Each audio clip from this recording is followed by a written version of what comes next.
पाचपकाडी मतदारसंघ असेल, इतर मतदारसंघामध्ये ठाकरे गटाचा कशा प्रकारचा प्रचार सुरू आहे आणि एकंदरीत पाहता या ठिकाणी काही कार्यकर्ते पुन्हा आता शिंदे गटाकडे वळत आहेत, त्यामुळे कुठेतरी रस्सीखेच सुरू झालेली आहे.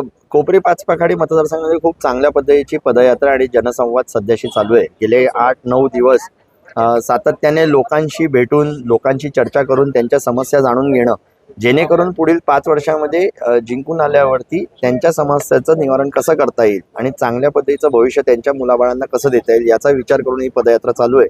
राहिली गोष्ट रस्सीखेचची, तर कितीतरी पदाधिकारी, कार्यकर्ते, महिला यांना अनेक जणांना अनेक ठिकाणाहून फोन येतात अशी बातमी माझ्या कानावरती आली.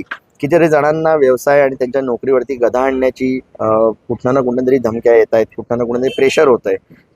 मला असं वाटतं ह्या पद्धतीचं गलिच्छ राजकारण कोणी करू नये, कारण की हे कार्यकर्ते तळमळीने काम करतात. आणि जरी तसं झालं असेल तर आजची ही पत्रकार परिषद जी मी घेतलेली, तर त्या आपल्या सगळ्या पत्रकारांच्या माध्यमातून ठाणेकर जनतेला मी एवढंच सांगू इच्छितो की जी पदयात्रा आणि जनसंवाद जो मी चालू केलेला आहे, कदाचित ह्या सगळ्या गोष्टींमुळे एखाद्या विभागात किंवा आपल्यापर्यंत मी पोचू शकलो नाही, तरी पण आपले विवेकबुद्धी वापरून आपण येणाऱ्या 20 तारखेला आपण एक परिवर्तन घडवूया, अशी एक आपल्या सगळ्यांकडे विनंती आहे. काँग्रेस असेल किंवा तुमच्यासोबत अनेक घटक पक्ष आहे, पाहायला गेलं तर मनोज शिंदे यांनी बंड पुकारलाय कुठे महाविकास आघाडीमध्ये मतांचं विभाजन होऊ शकतं, त्यामुळे आणि त्याच्यावर कारवाई देखील करतात. नाही, मला असं वाटत नाही. कारवाई तर सगळ्या काँग्रेस पक्षाने सगळ्या बंडखोर आमदारांवरती, म्हणजे ज्यांनी उमेदवारी भरलाय त्या सगळ्यांवरती कारवाई काल केलेली आहे. पण विशेषतः मनोजजी शिंदे असतील तर त्यांचा अनुभव प्रचंड आहे. प्रत्येकाला वाटतं की आपण निवडणूक लढवावी, पण त्यांनी जर का अर्ज भरला असेल तर तो त्यांचा विषय आहे. राहिली गोष्ट आमचा, तर मतांचं विभाजन होईल का, तर मला असं कुठेही वाटत नाही की मतांचं विभाजन होईल, कारण की हे सगळे नेते हे गेले 30-1 वर्ष तरी किमान त्या मतदारसंघामध्ये काम करतायत, पण ज्या पद्धतीचा विकास खऱ्या अर्थाने ज्याला म्हणावं तो झालेला नाही. मेन रस्ते मोठे केले आणि ते सुशोभित केले म्हणजे विकास झाला का, तर असं होत नाही. मी ज्या वेळेला ह्या मतदारसंघामध्ये फिरत असताना जुन्या चाळी, जुन्या इमारती, अनेक सोसायटीज, अनेक स्लम ह्याच्यामध्ये गेल्यावरती हे समजतं की लोकांची दयनीय अवस्था आहे. तिकडे जे राहणीमान आहे ते खूप खालच्या स्तराचं आहे. त्यांना जे मूलभूत सुविधा मिळायला पाहिजे त्या आज त्यागत मिळाल्या नाही.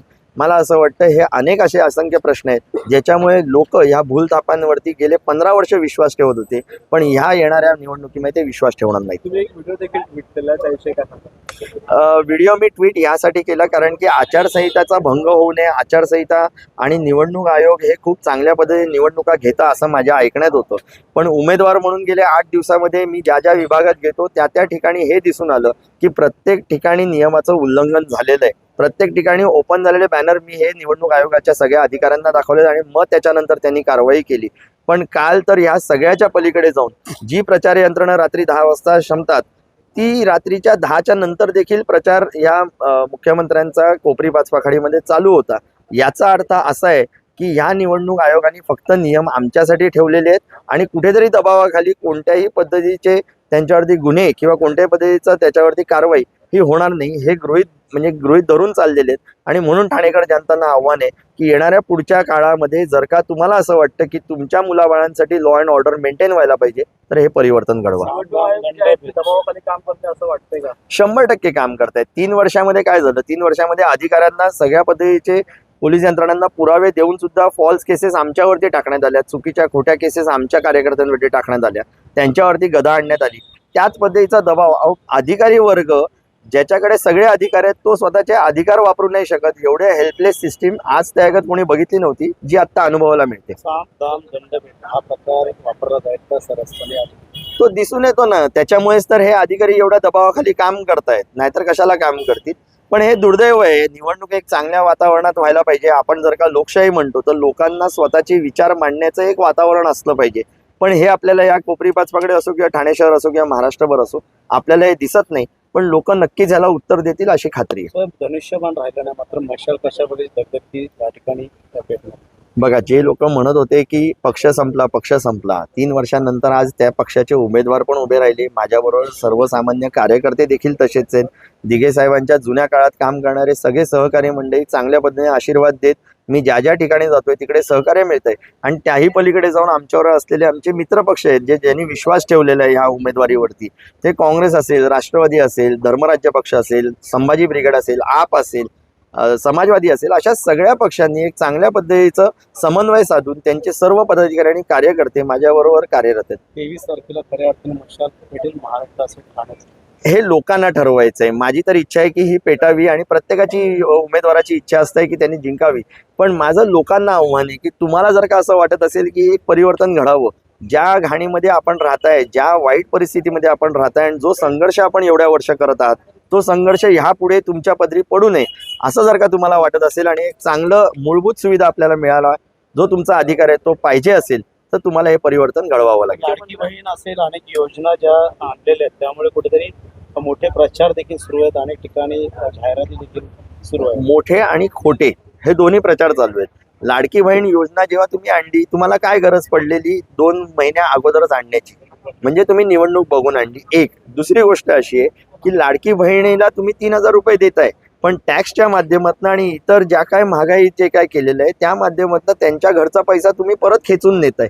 याचा अर्थ असा आहे 3,000 द्यायचे आणि 15,000 हातातनं काढून घ्यायचे. हे याच पद्धतीच्या गोष्टी आहेत.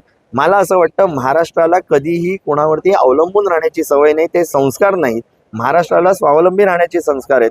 म्हणून तुम्ही त्यांना त्यांच्या पायावरती कसे उभे राहतील, त्यांच्यासाठी नवीन व्यवसाय, त्यांच्यासाठी नोकरी धंदा हा कशा पद्धतीने इकडे उभारेल ते बघायला पाहिजे होतं. पण ते न करता तुम्हाला एखादी योजना देतो, त्या माध्यमातून पैसे देतो, जे लोकांचेच पैसे आहेत, म्हणजे स्वतःच्या खिशातले कोण टाकत नाही, पण ते पैसे देत असताना तुम्ही आम्हाला निवडून द्या म्हणजे तुमचे पैसे चालू राहतील, अशा पद्धतीचं जे ब्लॅकमेल चालू आहे ते अत्यंत दुर्दैवी आहे. मुख्यमंत्र्यांच्या मतदारसंघात स्थिती त्याला पडतात, त्याचा प्रश्न जो आहे मोठ्या अनेक दिवसांपासून गर्दीवरती आहे.